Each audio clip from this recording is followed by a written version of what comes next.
زخجان براتشکه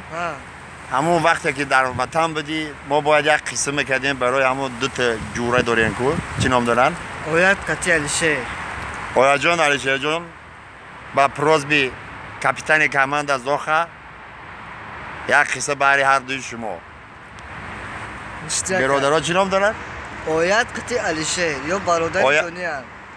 آیت الله اینا همه برای ای بکاری چنگ زندگی همون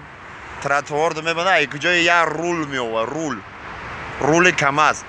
همون رول کماز میگیره همون دوری دوشنبه ده تا خورده هیله نیران کده راه میبیه که یا یوونی استادگی فهمیدی؟ بخ همون دو میسته میگه برادر کجا میره گفته یوون گفته سوار شو و این نگاه میکنه دستی آیت یا رول خالی گفته دیوونه چه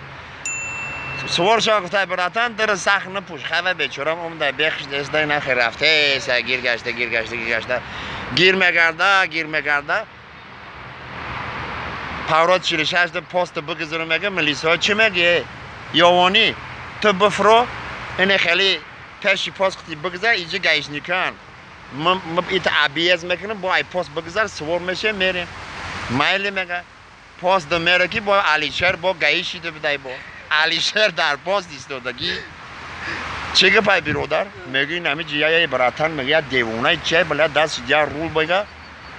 من این نمیگه گیر شبه گرده ای وای دیوونه رو گفته آیت الله نام داره وای ما 3 سال شکافته سیم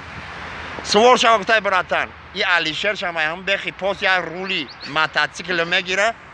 سوار میشه با آیتش چی میگه کالاسکه سوار شو براتن میگه کالاسکه سوار شو خشته میگه رفته سر خاطر ساز بخواب علیشهر باسینی یوانی چی میگه ساز بخواب آدم کالاسکه ششتگی باید نجمه فقط پیش نگاه کنه در طور استرش هم خیلی همش میزنه یوانی گزیلی میشه چی میگه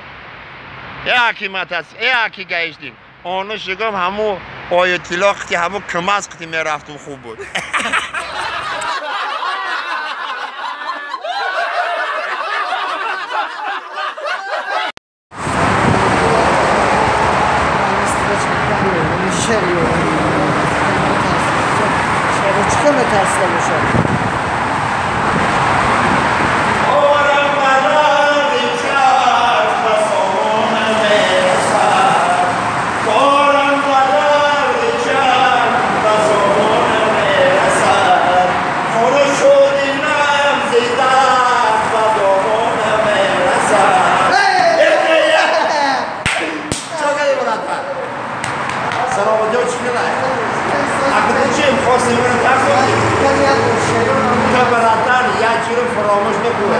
اگر شعرها